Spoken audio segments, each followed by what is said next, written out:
Play Don't Play, and I'm Rachel. I'm outside of Stop and Shop in Dorchester, where the workers are on strike due to contract breakdowns. They want to cut out some of their benefits. They don't want to give them overtime on Sundays, and they want to increase their health insurance.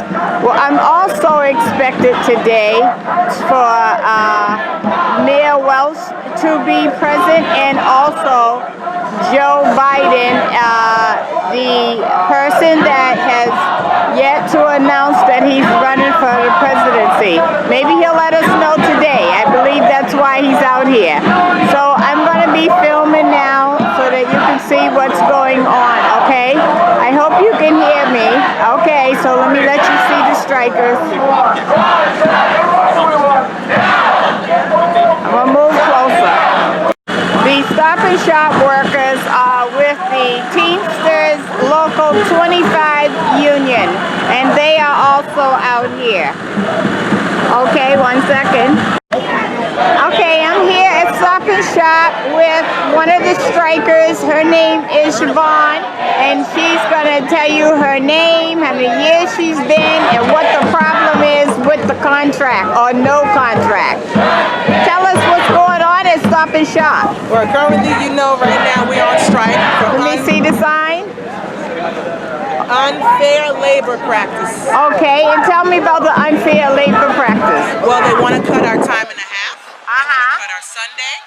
They want to cut everybody back down to 3 weeks. So if you have 20 years plus, where you had 4 or 5 years, they want to knock you back down to 3 weeks. Is that vacation? Vacation time, okay. Yes. Also, they want to cut our benefits, our 401k. I understand they want to roll the pension into the 401k. Yes, and you have to pay into that as well.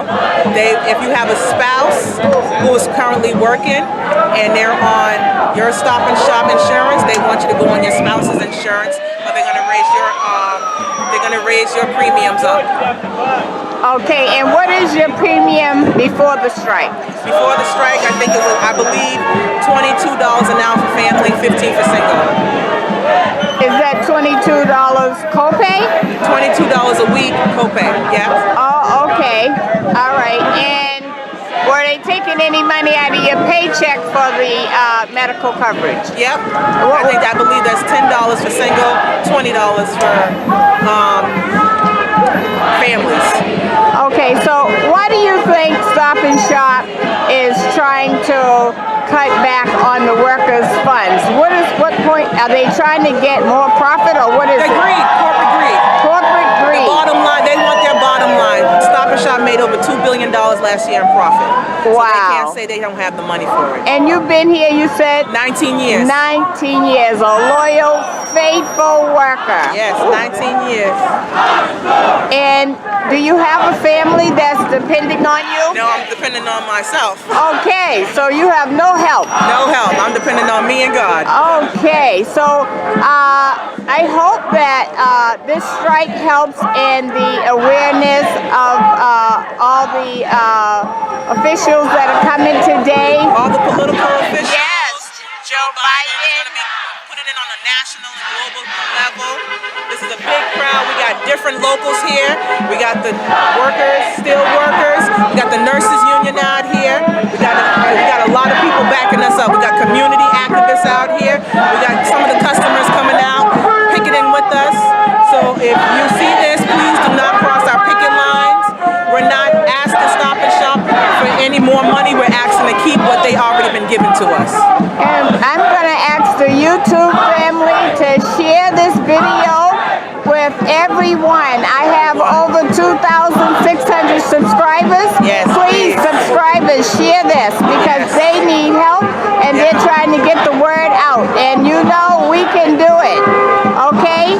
All right. So thank you very much for putting it on record. No problem. All right. I also have a list. Hi, Okay, I'm with Mr. Tom Brown. He's with the union. He's going to let you know what they're fighting for and any of his information he wants to put out there. Hi, how you doing? We're here today because Stop and Shop has plenty of money and they want to make us less than what we are. These are things we fought for years and years and years, and now they want to deplete them when they're making the most money they've ever made before. They've given millions of dollars back to their shareholders, and they want to make us pay more for our health and welfare. They want to give us bonuses for raises. They want to take holidays away. They want new people coming on to get less than what the people have today. They want to decimate the union and everything else. Stop and Shop used to be a leader. They used to make the playing field higher. They used to make other companies pay more.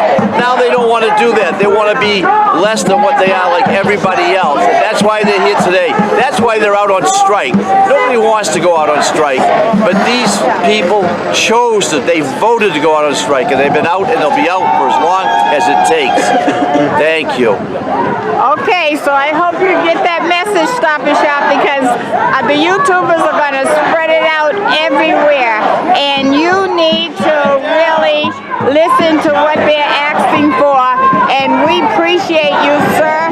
Thank you for coming on, letting us know. I'm glad to do it. Thank you. Okay, let me give you my card. This is the boss here. It says Massachusetts Nurses Association, which is also with this union. I wanted you to just get a look. They got a lot of supporters out here. All right, hold on.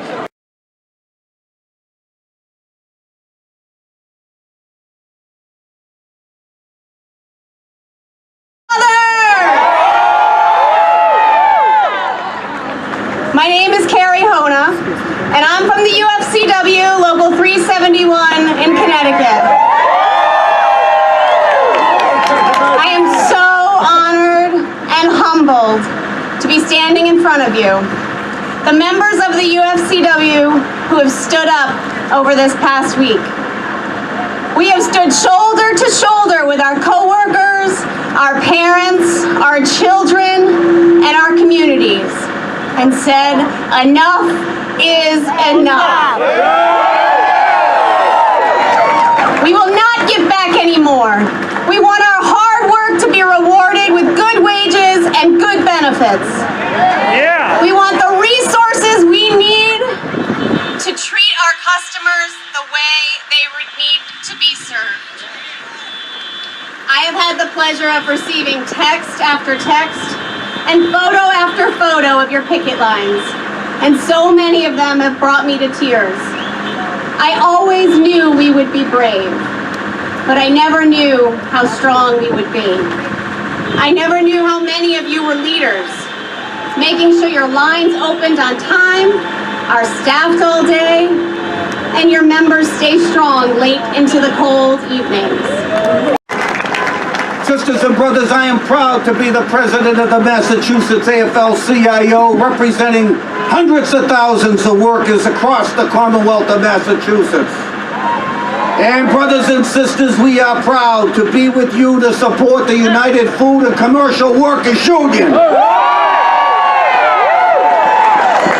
Stop and Shop thinks that they can intimidate us by offering a second-rate deal that takes the money out of your pockets and makes unfair changes to your health insurance. And sisters and brothers, we say this is unacceptable. Stop and Shop should be contributing to the economic strength of our workers, our families, and our communities. Instead, they have forced you out into the street to fight for your livelihoods. And 328 is Yvonne Bento.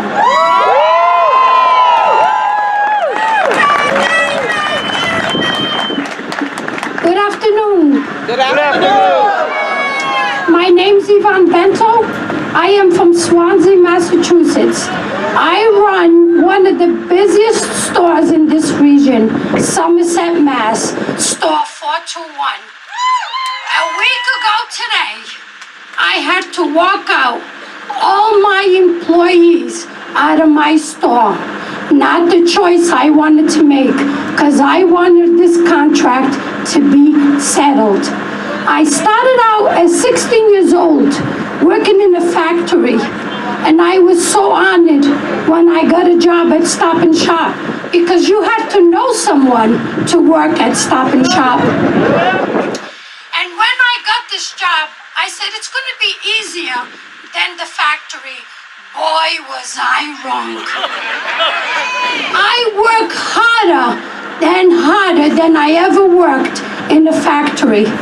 But I want all of you to know, when people were going by my picket line, that they were saying, get a job, get an education, what are you complaining about? I said, you come in my store and you try doing my job. And the thing that upset me the most, and it hurt my heart, is that I am a loyal worker. I give this company 100% of my blood, sweat, and tears. I go to work every day with a positive attitude. $1 billion in stock buybacks over the last 3 years. And yet, they want to make drastic cuts to workers' take-home pay, increase health care costs, and cut retirement benefits, brothers and sisters. And he's going to turn this podium over to the Vice President of the United States of America, Joe Biden.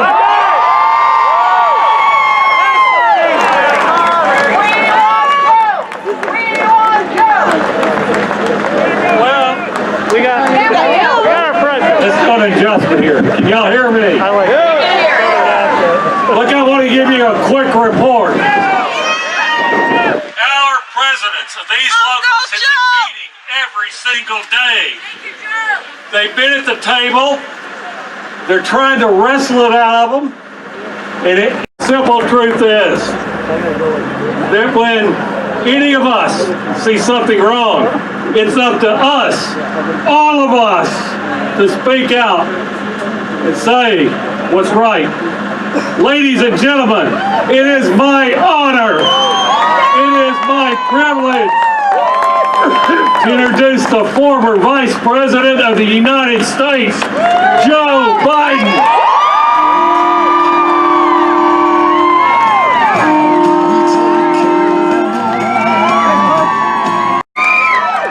I want to start off by thanking Mark. He called me and asked whether I'd come up and speak. Look, I'm getting so sick and tired of the way everybody's being treated, all American workers, that I've had it up to here like a lot of you have. And look, I'm going to make this short because it's raining here and I'm going to lose you all. But looking out this crowd, it looks like my old neighborhood in Scranton and Claymont. No, I really mean it. I really mean it. People who bust their neck. People who go out and make a living. People who play by the rules. People who've done everything they're supposed to do. And people are entitled to be treated with respect and decency and fairness. You know, my dad used to say, Joey, a job's about a lot more than a paycheck. It's about your decency of your place in the community. It's about how you're treated. It's about decency. It's about honor. It's about being able to look your kid in the eye and say, honey, it's going to be okay, and mean it. When you lost a job, no, I mean it. I really mean it. I'm not joking about this. It's not a political, this is a God's truth. When my dad left Scranton because he didn't have work, every time someone would lose a job and claim out of Wilmington where we lived, he'd say that. It's about a lot more than a paycheck. And what's happening here is workers are not being treated across the board with dignity. They're not being treated like they matter. And let me get something straight with you all. Wall Street bankers and CEOs did not build America. You build America. We build America. Ordinary middle-class people build America. And guys, that's not hyperbole. That's just a simple fact. That's a fact.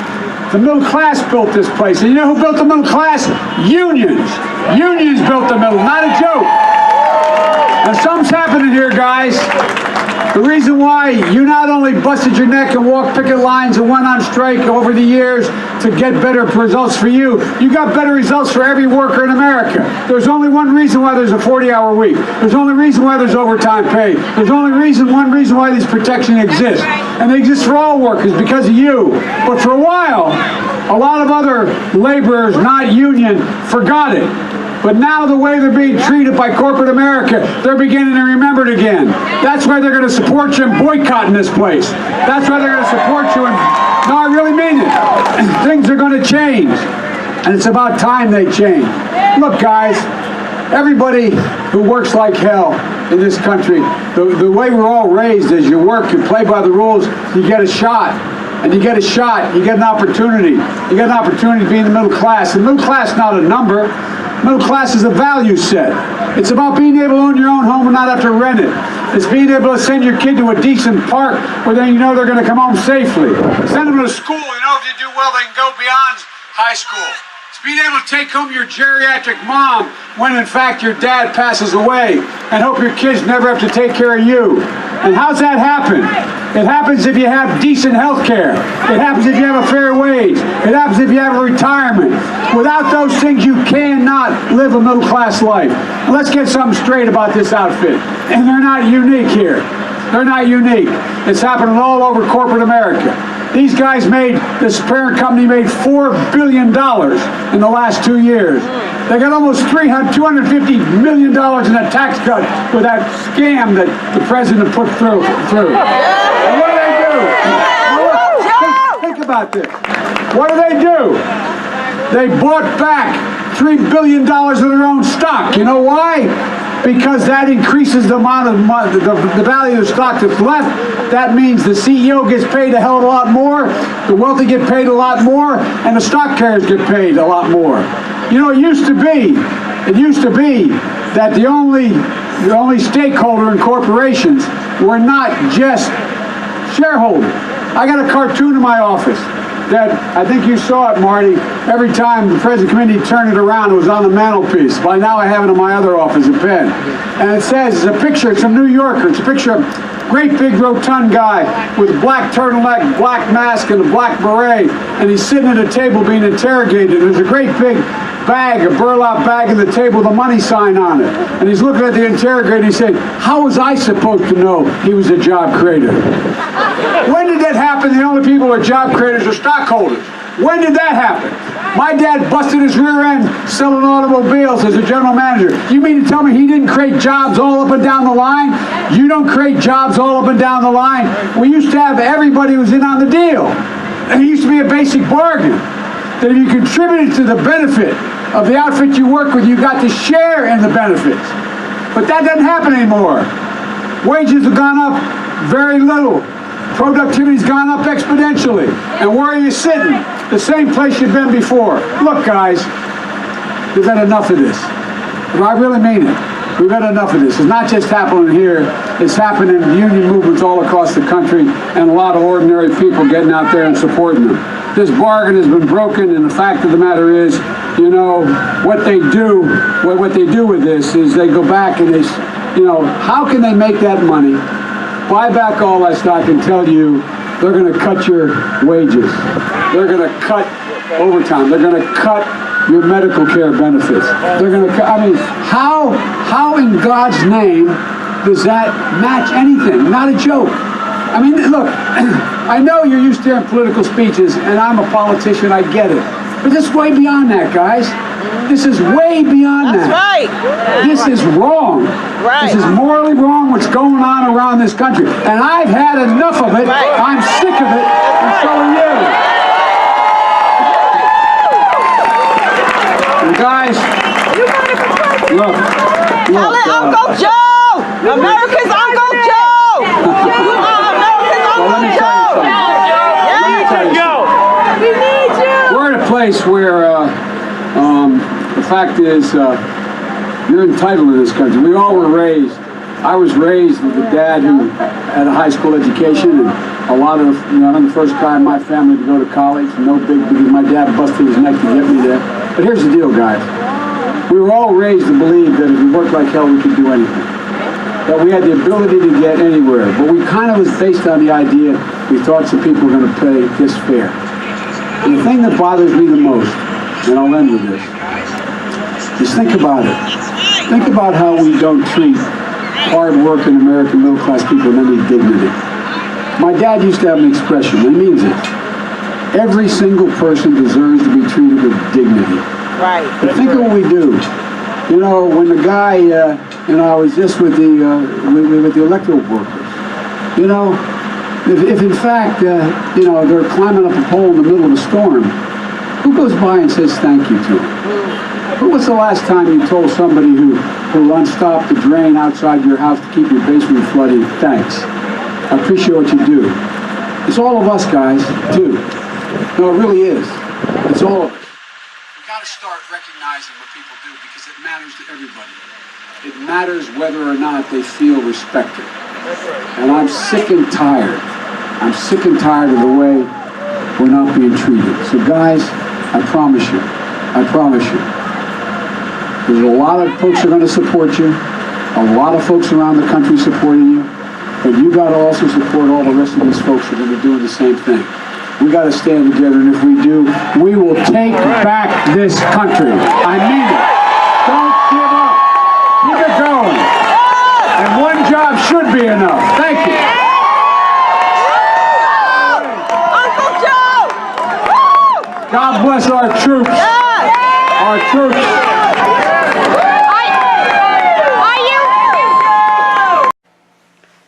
Hi, okay, so I'm back from my trip. I went down to Dorchester, Massachusetts today to the Stop and Shop store where the workers there are 30,000 workers in several cities of Stop and Shop, where Stop and Shop is located, striking. And the issue was they want to take away their overtime on Sunday. They want to raise the health insurance. They want to cut back on the vacation time that they currently have from 4 to 5 weeks down to 2 weeks. It's on and on and on. I learned a lot. I learned that as big as that company is, and they made billions in profits last year, they don't want to give to support the poor man. So YouTube family, I would like for you to go on YouTube, share this video, and let all your family and friends know. Please do not go inside Stop and Shop to buy anything. Do not let them get a dime until they treat the people right, because those workers work hard for them and they deserve what they've earned, and they deserve to make sure that they can take care of them and their family. And shame on Stop and Shop for trying to take from the little man to feed their bottom line on the administration level up. Okay, also Joe Biden was there. I thought he was gonna let us know whether he was gonna be running for President of the United States, but he smiled and laughed when we asked that question, but he did not answer that question today. So I think that, you know, he is gonna let us know what he wants to do soon. And so it was many thousands and thousands of people there today in support of the workers at the Stop and Shop. Okay, so let me give the word of the day. The word of the day: let's stick together and help one another. Let's not go into Stop and Shop and shop for anything, nothing, zero, until they treat their workers right. That's the word of the day, and I would like for you to pass that word on to your friends, family, and co-workers, okay? Because this Stop and Shop today, it could be another company tomorrow. You just don't know. Okay, and until next time, it was a pleasure going down there, hanging out with the crowd and supporting the workers in this big way. YouTube, this was our support to the workers. Okay, bye-bye.